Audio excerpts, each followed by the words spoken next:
First round of cross-examination. Look at their, like, beta male posture, too. Look at their, like, meek, weak, soy boy energy here. Cringe lesbian energy here. I mean, it's just terrible. It's fine for a man to be with a man or a woman with a woman. No, I'm sorry. Oh, can I do the woman and you do the man? Okay, so what they asked just now is, can you give us a explicit verse in the Bible that is okay, that makes it okay to be gay, right? An explicit verse in the Bible that condones homosexuality. You've assumed a lot. I know. Yeah. I always look to, not because my name is Ruth, but I always look to Ruth and Naomi. It was a very interesting relationship. I'm sure you know the story. And Again, they're asking for an explicit verse in the Bible that says, explicitly, it's okay to be gay. It is okay to be a lesbian. And she says, well, Ruth and Naomi. when Naomi chose to leave her family and her religion to go with Ruth back to her country, and God saw fit to use that The dude laughed because he doesn't have one. Yeah, exactly. relationship between Ruth and Naomi as an ancestor to Jesus. When Ruth slept with, out of marriage, by the way, Oh, so that's okay too, I guess. slept with Boaz, conceived a child. Scripture tells us that she gave that child to Naomi, and Naomi saw that child as her child. Now, you can say they were lesbians or not, that's not the point. That was literally the question. These are two women who God has used to get exactly where God wanted it to be, as the idea that Jesus' ancestry went back to This woman's insufferable. Like, this would be a great, like, grandma, but what she's doing now is just terrible. Boaz. Like, absolutely no good point in this at all. Like, what on earth is she talking about? And so that's important to me as a woman. It's important to me to know that cares? God uses every part of humanity to get the plan done. And for me, that is a very positive thing. God allowed something that may be looked at as a sin, Ruth lying with Boaz out of marriage, and yet used it for something I believe very positive. So this chick thinks that it's okay, I guess, or it's not great if you sleep with someone out of wedlock, or you, like, cheat on your husband and have a child. And then she says, the reason we know it's not too bad is because if you give your child to a lesbian partner of yours, then it's okay, or that's the bright side of things, I guess. As that was the ancestry of Jesus. And I think many times what we do, and I'm going to take one little point again to respond to you, because I think we, and I'm saying this as we Christians, a lot of You're not a Christian. times are judgmental about God's relationship with other religions.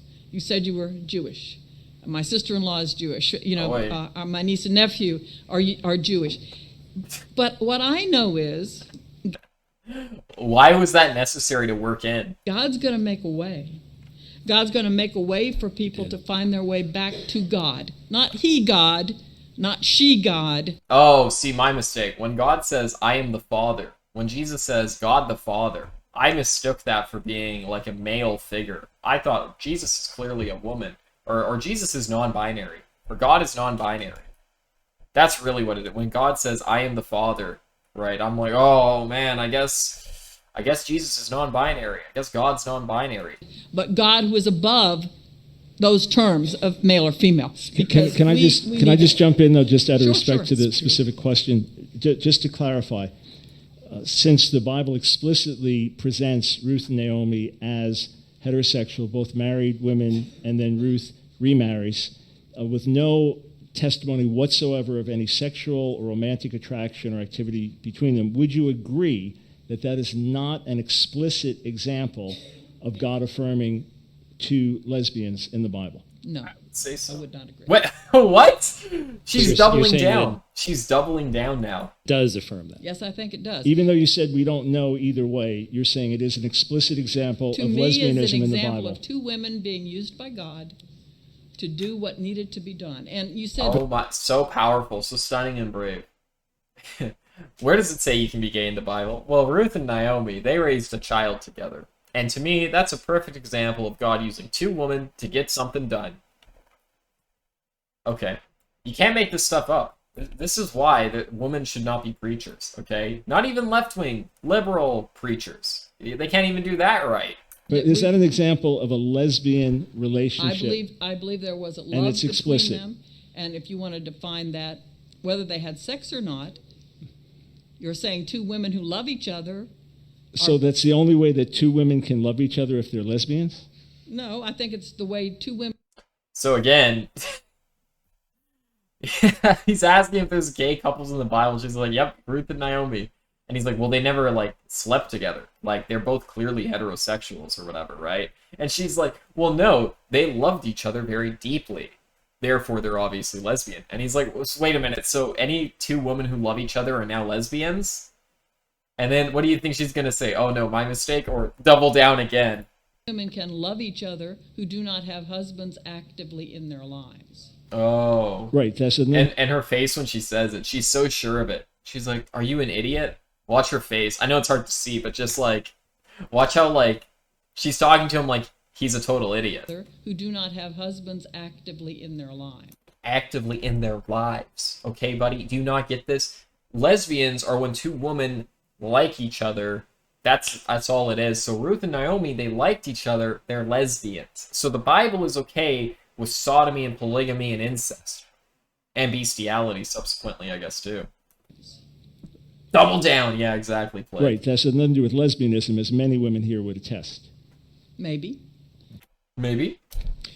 Let me ask a question that didn't get an opportunity of being If I might, before you, to answer the same question, the original question. I hate how he talks like this, too. Our purpose for being here, our formal debate is New is Testament. homosexuality consistent with New Testament? And your question was, do we have an explicit example from the New Testament that... Or anywhere in the Bible. Right, anywhere in the Bible, because we have the whole Bible speaking against it. Do we have any example? And if I might also segue from what I was about to say to that issue too, I was invited here to talk about the New Testament. I conceded to our... These guys don't understand that, like, the Bible's the Bible. Right? The gentleman that invited us, that if we're going to talk about the Old Testament, then I'm on your side. I'll sit over there. Except, obviously, argument has been a consistency. Yeah, and see, that's the thing. He's like, look, if we're going to talk about God's law and the God's morality, I'd be over there with you.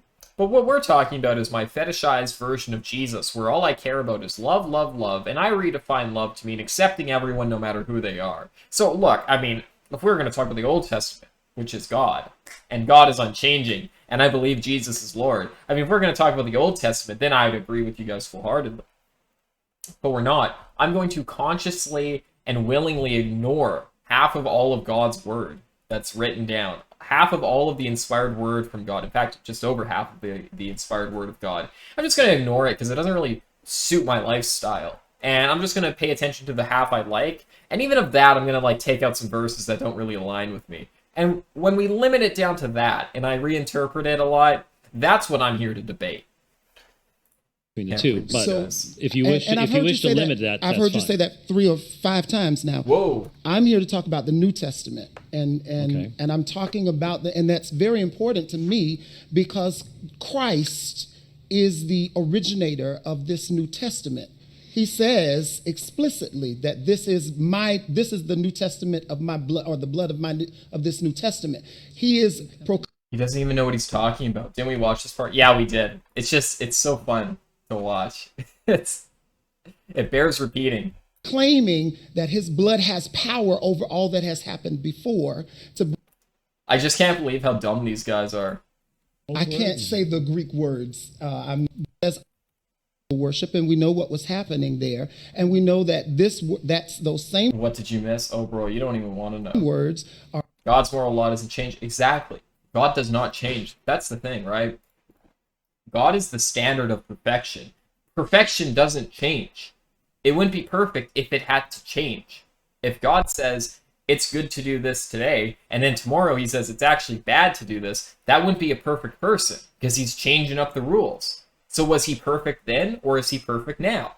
Well, you can't be two different things and perfect at the same time. You see the problem? It means God is unchanging. This is why the other day I told the story of when the Pharisees brought the woman to Jesus Christ and said, this woman was caught in adultery, should we stone her?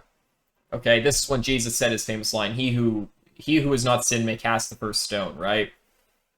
The reason why he said that is because they were testing him. They were putting him in a catch-22 situation, a dilemma, where they wanted him to either say, don't stone her, which goes against the law of Moses, or he says, okay, stone her, but then that would upset the Romans, because he would basically be saying, murder this woman, right? She would be killed outside of a court system, outside of the judicial system of Rome. That would be murder, in the same way that if you and I, or any group, let's just say like Westboro Baptist Church or whatever, if they took some gay dude and stoned him in America, well, they would go to jail for murder. You're not allowed to judge them according to your own law if it goes against the United States law. And the same thing was true of Rome, okay?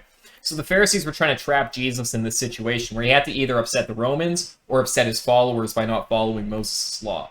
Jesus, extremely clever, of course, outsmarts the Pharisees, as he's done numerous times already at this point, and he says, oh yeah, absolutely we can stone her. That's the punishment. But the first person who can cast a stone, I want you to be sinless. And he just was like, yeah, what's up? So he does both things. He doesn't get in trouble with the Romans, and he also doesn't break Moses' law. He outsmarts them like he always does, right? So he doesn't say the death penalty is not allowed. It's totally wrong. We have to abolish the death penalty. It's wrong to punish criminals for things. We just need to forgive everyone no matter what. That wasn't what his point was, because God is consistent. Jesus is consistent with the Old Testament. If God said in the Old Testament, stone adulteresses, then that is something that is not immoral. So Jesus cannot say, no, actually it's immoral. I was wrong before. The Father was just wrong before, right? It doesn't work like that. But what Jesus did do is say, okay, yeah, it is moral to do it, but who's going to enforce this? I want the sinless person to enforce this law, right? So see how the moral law stays the exact same, but how it's practiced can differ, obviously. That's what these people don't understand, and that's what frustrates me about these New Testament only types. They don't understand that God is unchanging. The God of the Old Testament is the exact same as God today, and the God of the New Testament, and even the God before the Old Testament was in existence. Are interpreted as prostitutes, male prostitutes. And you kind of poo-pooed on that a little bit earlier, but that's not new belief. That's as old as the lexicon. In fact, it's in the lexicon. Which one? This part's funny too. He's like, it's in the lexicon. Which one? Both. Both. I can't say the Greek words. I don't know how to say those Greek words. No, The one with the A and the I'm one sorry. with the N. You said it's in the lexicon. Which lexicon? Strong's. You use any of them. Strong's isn't a lexicon. It's a concordance. I'm sorry. So if we look at Vines and on and on. All of those words are there. Okay. Well, Pull everyone. This part's my favorite. This is my favorite part in the entire debate. I'm gonna wait for the train. We done? We good? All right. This is my favorite part in the entire debate here. Here, pull up Bible Hub and look it up yourself. Just pull up 1 Bible Corinthians Hub. chapter 6. It's almost like a Sigma male move to do that, though. It's almost like some chat energy to be like, I ain't even going to debate. Y'all just pull up Bible Hub and just look up 1 Corinthians 8 on Bible Hub. And it says right there, Mr. Feckelstein, it's the app by Mr. Feckelstein. You go in there, and it says on Bible app that it's okay to be gay. so you actually haven't read in the lexicon. Which lexicon? Strong's. You use any of them. Strong's isn't a lexicon. It's a concordance. I'm sorry. So if we look at Vines Vibes. and on and on. All All of those words are there. okay. Well, Pull Just pull up Bible Hub. everyone here, pull up Bible Hub and Again, just watching his face and his hand gestures. He's like begging. Everyone, I know you have it on your phone. Pull up Bible Hub. Pull up the Bible Hub app on your phone. those words are there.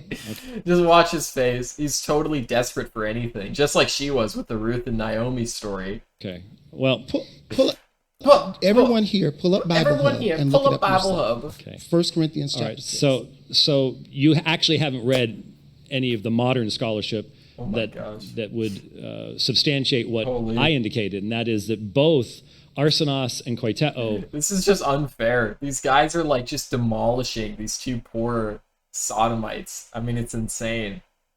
I almost feel bad for them. I don't feel bad for them, but it's like watching a toddler fight Conor McGregor. I think I said that last time. It's like watching a toddler fight Conor McGregor.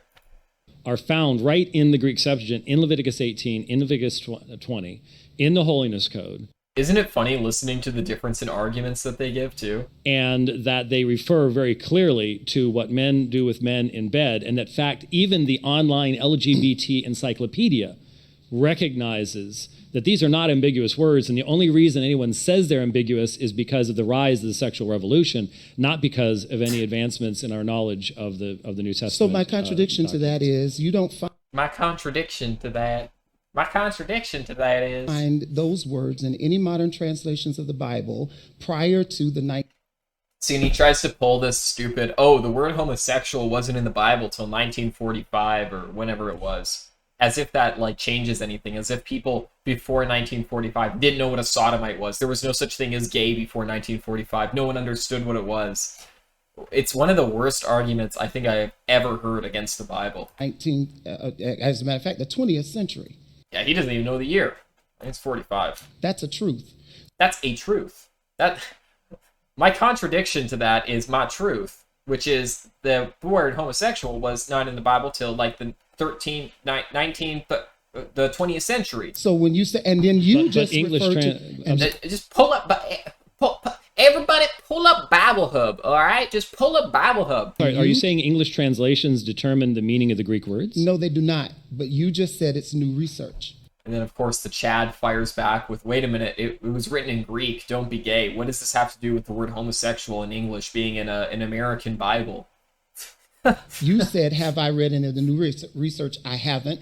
And then just a few minutes ago, when you were talking, you talked about how the new LGBT people are this. I forget the exact words that you used, but I want to feel bad for them. I don't, but it's like I just see them grasp. It's like someone drowning, and they're just reaching, trying to like climb the water. You know what I mean? I used to be a lifeguard, and they taught us if someone looks like they're trying to climb a ladder underwater, that's usually them drowning. They're trying to like grab onto the water, right? And that's kind of like this.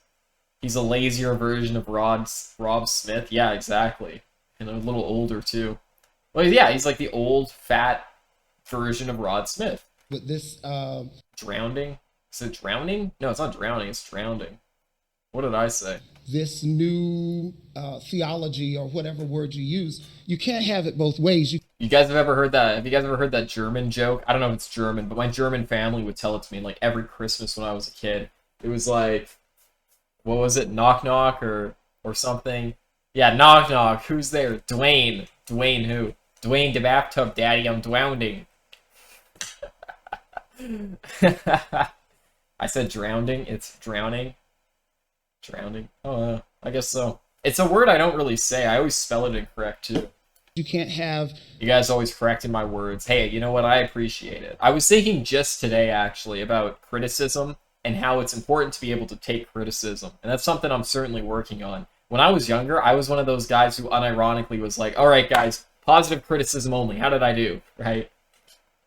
But now I'm kind of opening up. It's a trait. It's a leadership trait, which is why I'm trying to embrace it. Being able to take criticism and in fact embrace it. So please do correct me if I say something stupid, whether it's pronunciation or fact-wise or otherwise. Yeah, just be like, hey, AJ, you did this wrong. Paleo-Christian never ceases to jump on that opportunity, as you might be able to tell. New theology that agrees with you, and then have new theology, and then